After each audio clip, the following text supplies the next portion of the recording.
Assalamualaikum warahmatullahi wabarakatuh, teman-teman dimanapun berada, semoga dalam kondisi sehat tentunya. Oke, hari ini kita sudah berkomunikasi dengan pematerinya adalah luar biasa banget.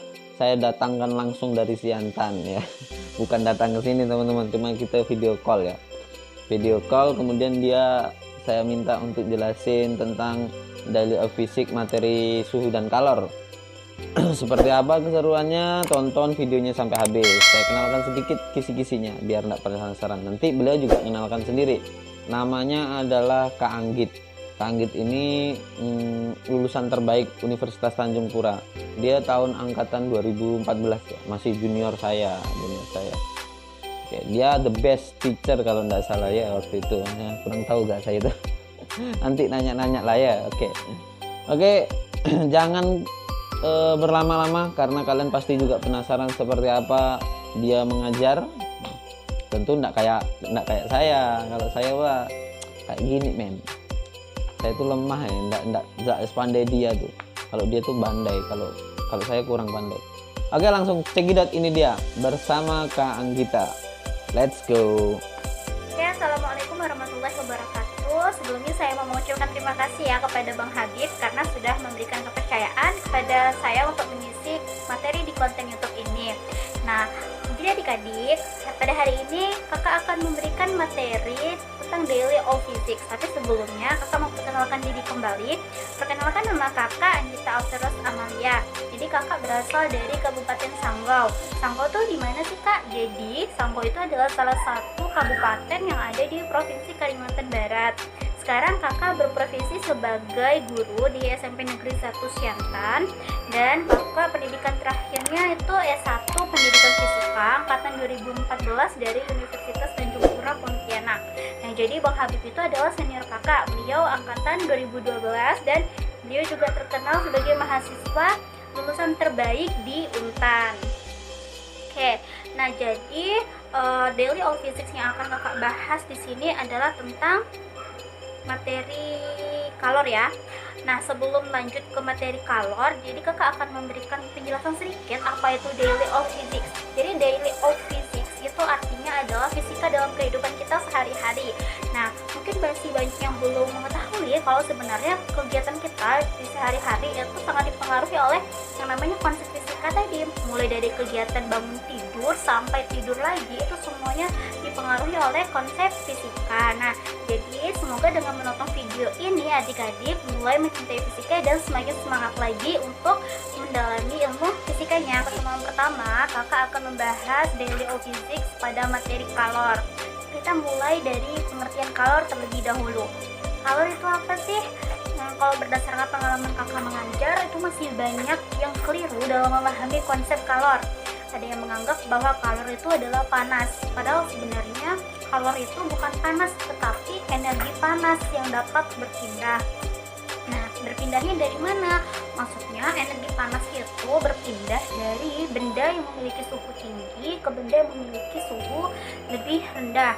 Jadi kakak ambil ilustrasi, misalnya kalian membeli es krim, kemudian es krimnya kalian biarkan di ruangan terbuka.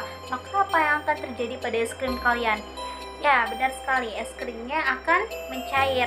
Nah, apa yang mengakibatkan es krim tersebut mencair? Hal ini dikarenakan adanya energi panas yang berpindah dari matahari yang suhunya lebih tinggi ke es krim yang suhunya lebih rendah, sehingga lama-kelamaan es krimnya akan mencair. Nah, jadi berdasarkan ilustrasi tersebut, kita dapat ambil kesimpulan pertama tentang kalor, bahwa perpindahan energi panas dapat menyebabkan adanya perubahan wujud seperti halnya es krim tadi. Nah, lantas bagaimana cara energi panasnya berpindah? Apakah sama seperti kita manusia dengan berlari, berjalan, atau dengan menaiki kendaraan? Oke, jadi selanjutnya kita akan bahas tentang cara perpindahan kalor. Jadi perpindahan kalor itu ada 3 cara. Yang pertama konduksi, yang kedua konveksi, dan yang ketiga adalah radiasi. Nah, untuk cara yang pertama tentang konduksi, jadi konduksi itu adalah perpindahan energi kalor melalui zat padat tanpa disertai perpindahan partikel zat perantaranya. Ya, zat padat apa saja, Kak? Jadi zat padatnya itu adalah zat padat yang bersifat sebagai konduktor. Nah, adik-adik pasti pernah mendapatkan materi tentang sifat-sifat benda ya, seperti konduktor dan isolator. Jadi, zat padat yang bisa menghantarkan panas di sini adalah zat padat yang bersifat konduktor.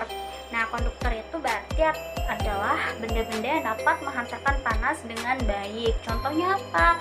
Seperti seng, logam, besi, dan aluminium. Nah, bagaimana energi panasnya bisa berpindah tanpa disertai perpindahan partikel? Kakak akan berikan ilustrasinya seperti ini. Misalnya ada 4 orang anak, sebut saja A, B, C, dan D. Kemudian si A ingin memindahkan buku ke depan. Ya, jadi kita anggap keempat anak ini adalah zat perantara, sedangkan bukunya adalah energi panas. Maka untuk memindahkan buku tersebut, si A cukup memberikan bukunya ke B, B memberikan ke C, C memberikan ke D. Ya, maka bukunya akan pindah ke depan tanpa harus mengubah posisi keempat anak tersebut. Nah, berdasarkan ilustrasi tersebut, maka energi panas juga dapat berpindah tanpa harus memindahkan partikel-partikel dari zat padatnya tadi. Nah, itu adalah definisi dari perpindahan panas secara konduksi ya. Dan benda-benda yang dapat dijadikan penghantar tadi apa? Yaitu benda-benda konduktor. Oke, jadi kakak akan lanjut ke penerapannya. Namun ini akan ditunggu-tunggu oleh adik-adik. Sebenarnya cara perpindahan kalori secara konduksi itu apa sih contohnya di kehidupan kita sehari-hari? Oke, kakak akan memberikan 2 contoh saja. Sebenarnya banyak banget ya, tapi kakak hanya memberikan 2. Contoh yang pertama, ketika kalian memanaskan ujung batang logam ke atas lilin. Nah, apa yang akan kalian rasakan? Tentu lama-kelamaan ujung batang logam yang lain juga akan terasa panas. Ya, kenapa? Karena ada energi panas yang dipindahkan dari ujung batang logam yang dipanaskan ke ujung batang logam yang lainnya. Hal ini mengakibatkan lama-kelamaan batang logam yang kalian pegang juga akan terasa panas. Kemudian contoh yang kedua, saat kalian memasak menggunakan spatula. Ketika spatula itu kalian simpan di atas minyak goreng yang sedang dipanaskan, maka apa yang akan kalian rasakan? Ya, lama-kelamaan spatula juga akan terasa panas. Hal ini dikarenakan adanya energi panas yang berpindah dari minyak goreng yang suhunya lebih tinggi ke spatula yang suhunya lebih rendah, sehingga spatula akan terasa panas. Nah, itu adalah 2 contoh dari penerapan konduksi di kehidupan kita sehari-hari ya. Ternyata saat memasak juga menerapkan konsep fisika. Kemudian saat kalian memanaskan logam, saat kalian main-main ya memanaskan logam juga ada konsep fisikanya. Terus saat makan es krim juga ada fisikanya. Lanjut, cara perpindahan kalori yang kedua adalah konveksi. Jadi konveksi ini berbeda dengan konduksi ya. Jika konduksi itu adalah perpindahan panas tanpa disertai perpindahan partikel zat perantaranya, maka konveksi adalah perpindahan panas dengan disertai perpindahan partikel zat perantaranya. Zat perantaranya apa saja? Jadi zat perantara untuk konveksi adalah zat cair dan zat gas ya. Benar, konveksi tidak terjadi pada zat padat, hanya terjadi pada zat cair dan zat gas. Nah, ilustrasinya seperti ini. Misalnya, ada 2 orang anak bernama Desti dan Budi. Keduanya ingin memindahkan kotak buku ke perpustakaan. Kita anggap Desti dan Budi ini adalah zat perantara, sedangkan kotak buku yang akan dipindahkan adalah energi panasnya. Maka untuk memindahkan kotak buku, Desti dan Budi harus berjalan menuju perpustakaan, ya kan? Nah, dengan arah yang tidak beraturan, mau serong kanan, mau serong kiri, yang penting nyampe, seperti itu kan? Nah, begitu juga dengan konveksi. Konveksi tadi berarti energi panas yang berpindah dengan memindahkan partikel-partikel dari zat cair maupun zat gasnya. Oke, kemudian kenapa konveksi bisa terjadi? Konveksi ini bisa terjadi karena adanya perbedaan massa jenis dari zat cair maupun zat gasnya, sehingga terjadilah arus konveksi seperti itu. Oke, jadi mungkin yang paling penting adalah apa sih penerapan konveksi di kehidupan kita sehari-hari. Kakak akan bahas dulu konveksi pada zat cair ya. Oke, jadi penerapan konveksi pada zat cair ini kakak ambil contoh ketika kalian memasak air. Ya, pasti pernah dong semuanya masak air ya, bantu mamanya. Jadi saat memasak air, itu kalian perhatikan air yang ada di dalam panci. Air pada bagian bawah yang paling dekat dengan api itu suhunya sangat tinggi, sehingga massa jenis airnya lebih kecil. Nah, ketika massa jenis air lebih kecil, maka airnya akan cenderung terangkat ya, atau terapung seperti itu.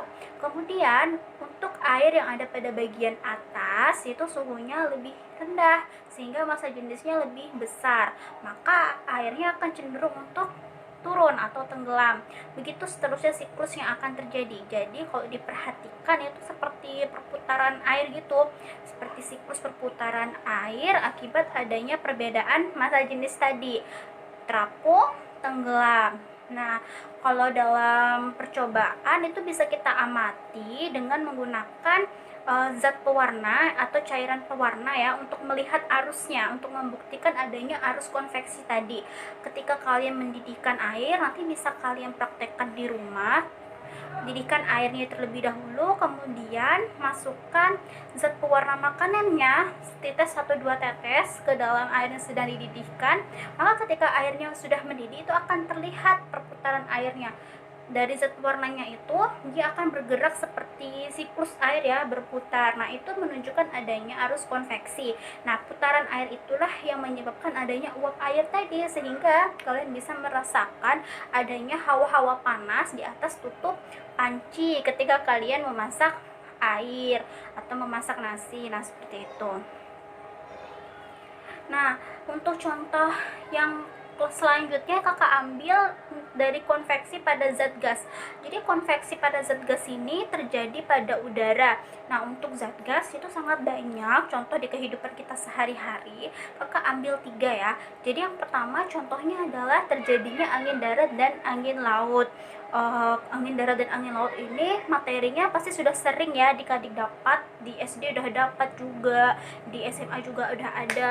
Tapi mungkin kalau di SD itu hanya dapat bahwa angin darat itu ya angin yang bertiup dari darat ke laut yang terjadi pada malam hari dan digunakan untuk para nelayan melaut seperti itu ya. Tapi kalau angin laut adalah angin yang berhembus dari laut ke darat yang terjadi pada siang hari, yang biasanya digunakan oleh para nelayan untuk pulang lagi ke daratan.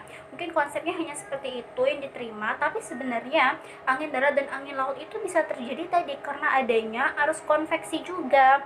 Nah, seperti apa penjelasannya? Sebelum kita lanjut ke penjelasan konveksi, kita harus paham dulu nih bahwa angin itu bisa bertiup. Kenapa? Karena adanya perbedaan tekanan udara. Jadi angin itu berhembus dari udara yang tekanannya lebih tinggi ke tekanan yang lebih rendah. Nah, itu konsep pertama. Kemudian daratan dan lautan itu mempunyai ciri-ciri ya yang bisa mendukung terjadinya arus konveksi tadi. Contoh, daratan itu sifatnya cepat panas dan cepat dingin, sedangkan lautan sifatnya adalah lamban panas dan lamban dingin. Ya, itu konsep yang harus kita pegang pertama. Untuk pertama, kakak akan bahas tentang angin darat ya. Jadi, angin darat itu kan terjadi pada malam hari ya. Ketika malam hari, berdasarkan sifatnya tadi, daratan berarti cepat dingin, sedangkan lautan lamban dingin. Maka, pada malam hari di laut suhunya lebih tinggi dibandingkan suhu di daratan. Nah, ketika suhunya lebih tinggi, maka massa jenis udara pada laut itu sangat kecil, sehingga dia akan cenderung untuk terangkat atau menguap ke atas seperti ini. Nah, kekosongan udara yang ada di laut ini akan diisi oleh massa jenis udara yang ada pada daratan. Massa jenis dari udara itu akan berhembus menuju laut untuk mengisi kekosongan tadi. Nah, inilah yang menyebabkan adanya angin darat, bertiup dari darat ke laut. Nah, seperti itu. Begitu juga sebaliknya untuk angin laut yang terjadi pada siang hari. Jadi pada siang hari, laut tadi seperti apa? Lamban panas, sedangkan daratan cepat panas. Maka pada siang hari suhu di daratan itu lebih tinggi. Oke, suhunya lebih tinggi. Ketika suhu di daratan lebih tinggi, maka massa jenis udara yang ada di daratan juga lebih kecil, sehingga dia cenderung terangkat ya, ringan, terangkat ke atas. Maka kekosongan udara yang ada di daratan itu akan diisi oleh massa udara yang ada dari laut. Maka angin dari laut itu akan berhembus ke darat, maka disebutkan sebagai angin laut. Nah, seperti itu. Ternyata angin darat dan angin laut juga ada konsep fisikanya kan, yaitu terjadinya arus konveksi akibat adanya perbedaan massa jenis udaranya tadi. Oke, nah sekarang kakak akan lanjut ke contoh yang kedua. Itu ada pada air conditioner atau AC. Nah, siapa sih yang nggak tahu dengan AC? Kakak yakin semua orang sekarang sudah menggunakan AC di perkantoran, di rumahnya, ya kan? Gunanya sebagai pendingin ruangan. Nah, ternyata pendingin ruangan juga memiliki konsep konveksi tadi. Bagaimana AC bisa membuat ruangan itu menjadi dingin. Jadi konsepnya, ketika di dalam ruangan itu udaranya sangat panas, maka kalor yang ada di dalam udara itu sangat tinggi. Nah, kita kembali lagi ke konsep kalor ya. Kalor tadi kan energi panas yang berpindah dari suhu yang lebih tinggi ke suhu yang lebih rendah. Ketika di dalam ruangan kalian itu sangat panas, maka kalornya sangat tinggi. Maka kalornya akan berpindah atau diserap oleh AC. Ketika kalor diserap, maka kalor yang ada di dalam ruangan itu akan berkurang. Nah, berkurangnya kalor ini mengakibatkan ruangan akan terasa lebih dingin. Nah, seperti itu. Oke, bagaimana bisa dipahami ya? Jadi, intinya kalor berpindah dari suhu yang lebih tinggi ke suhu lebih rendah, sehingga kalor yang dalam ruangan lebih tinggi itu akan diserap ke AC, sehingga ruangannya sekarang lebih dingin karena kalornya sudah berkurang, seperti itu. Oke, kakak sekarang lanjut ke contoh yang ketiga, yaitu ventilasi udara. Nah, kalian gimana sih rasanya kalau di dalam rumah itu nggak ada ventilasi? Pasti apa yang akan kalian rasakan? Pengap kak, panas. Iya benar, kakak juga pernah merasakan seperti itu ya. Makanya rumah itu selalu didesain untuk memiliki ventilasi udara. Tujuannya apa? Supaya ada siklus udara yang masuk. Tapi kenapa bisa ada siklus? Ya, karena ada konsep konveksinya juga. Jadi siklus udara itu bisa terjadi karena adanya arus konveksi. Jadi penjelasannya sama seperti penerapan-penerapan yang sebelumnya kakak jelaskan tadi ya. Ketika di dalam ruangan itu udaranya tuh sangat panas, maka massa jenis udaranya kecil. Ingat, kalau suhunya tinggi, massa jenis udaranya kecil. Karena massa jenisnya kecil, maka dia cenderung untuk terangkat atau terapung ya, terangkat dan terdorong keluar melalui ventilasi udara tadi, sehingga udara dari luar itu akan masuk menuju ventilasi dan masuk ke ruangan untuk mengisi kekosongan udara. Maka di dalam ruangan sekarang akan terasa lebih dingin karena adanya pergantian udara tadi melalui ventilasi udara. Nah, seperti itu ya. Jadi kakak ambil beberapa contoh ini yang memang sering kita temuin di kehidupan kita sehari-hari, seperti angin darat dan angin laut, AC, ventilasi. Jadi penerapan konveksi zat gas itu sangat banyak sekali ya di kehidupan kita sehari-hari. Selain yang kakak sebutkan 3 tadi, masih banyak loh. Jadi kakak akan sebutkan saja beberapa. Misalnya yang pertama oven. Oven juga menerapkan konsep konveksi. Yang kedua cerobong asap pabrik. Mengapa cerobong asap pabrik itu dibuat lebih tinggi dibandingkan bangunan yang lainnya? Nah, itu juga ada penjelasannya secara konsep fisikanya tadi. Kemudian yang ketiga, sistem peredaran darah di dalam tubuh kita. Wow, ternyata sistem peredaran darah juga ada arus konveksinya ya. Nah, nanti kalau misalnya masih penasaran, kalian bisa searching sendiri untuk mencari lebih banyak lagi apa saja sih penerapan konsep konveksi yang lainnya, seperti itu ya. Nah, sekarang kakak akan lanjut saja ke penjelasan cara perpindahan kalor yang ketiga, yaitu radiasi. Jadi radiasi itu adalah perpindahan kalor tanpa disertai zat perantara. Jadi tanpa ada perantara pun kita sudah bisa merasakan energi panas yang berasal dari mana? Dari sinar matahari. Ya, benar sekali. Jadi contoh radiasi itu adalah adanya sinar matahari yang bisa sampai ke bumi, sehingga kita bisa memanfaatkannya untuk untuk semua kegiatan yang ada di kehidupan kita. Misalnya untuk menjemur pakaian, untuk mengeringkan ikan asin, kemudian sebagai pembangkit listrik tenaga sel surya, bisa juga untuk untuk meningkatkan vitamin D di dalam tubuh kita. Nah, sangat bermanfaat sekali ya sinar radiasi ini. Nah, kemudian sinar radiasi itu memiliki tingkat emisivitas ya, dipengaruhi oleh tingkat emisivitas. Apa itu tingkat emisivitas? Jadi tingkat emisivitas itu adalah tingkat kehitaman suatu benda. Ya benar, tingkat kehitaman suatu benda. Artinya semakin hitam suatu benda atau tingkat emisivitasnya semakin tinggi, maka kemampuan untuk menyerap kalor itu semakin baik. Nah, oleh karena itu kenapa kalau misalnya kalian memakai baju hitam di siang hari itu akan terasa lebih panas? Ya, karena baju hitam itu artinya tingkat emisivitasnya sangat tinggi sehingga banyak kalor atau banyak energi panas yang diserap dari sinar matahari, makanya kalian akan terasa lebih panas. Sedangkan untuk baju putih, kalau misalnya kalian pakai baju putih di siang hari, itu tidak akan terlalu terasa panas ya. Kenapa? Karena untuk warna putih itu tingkat emisivitasnya rendah atau penyerap kalor yang buruk. Jadi hanya sedikit saja kalor yang diserap dan lebih banyak kalor yang dipantulkan. Maka kalian tidak akan merasakan panas ketika memakai baju putih di siang hari. Nah, selain baju, kakak juga akan memberikan contoh rumah.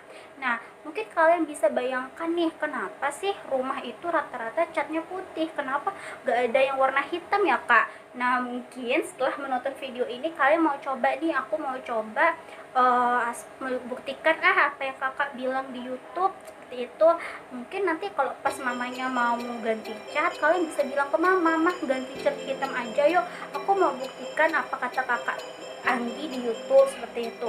Nah, jadi kalian bisa bayangkan nggak kalau rumahnya itu catnya warna hitam, pasti akan terasa panas sekali ya, karena tadi warna hitam menyerap kalor sangat baik, sedangkan warna putih penyerap kalor yang buruk. Makanya tidak ada rumah yang catnya warna hitam. Kalau mau silahkan dicoba setelah menonton video ini ya. Oke, jadi itu saja penjelasan kakak tentang daily of physics pada materi kalor. Selanjutnya kakak serahkan kembali ke Bang Habib. Nah, itulah tadi guys, pematerinya luar biasa sekali. Kesimpulannya adalah bahwa fisika itu ada di kehidupan kita sehari-hari, dari bangun tidur sampai makan, tidur lagi, bangun tidur, makan lagi, tidur lagi. Itu semuanya ada konsep fisika guys. Jadi untuk semuanya yang nonton video ini, jangan pernah membenci apapun itu. Terkadang apapun itu akan bisa menjadi penting bagimu. Agak nyambung ya, nggak nyambung. Oke guys, karena nggak nyambung ya udah biarin aja kayak gitu. Ya, terima kasih untuk Mbak Anggit yang sudah memberi wawasan pada kita semua. Semoga Mbak Anggit sehat selalu dan terus berprestasi sebagai guru terbaik. Dan dari saya, apabila ada kata-kata salah untuk Mbak Anggit, untuk semuanya yang nonton, saya mohon maaf yang sebesar-besarnya. Konten ini hanya sekedar memberi wawasan ya, tidak harus ditonton atau gimana, tidak. Kita hanya memberi wawasan, semoga bermanfaat. Saya Habib Qasim dengan pemateri sebelumnya Mbak Anggit mengucapkan sampai ketemu di lain kesempatan. Assalamualaikum warahmatullahi wabarakatuh. Dah.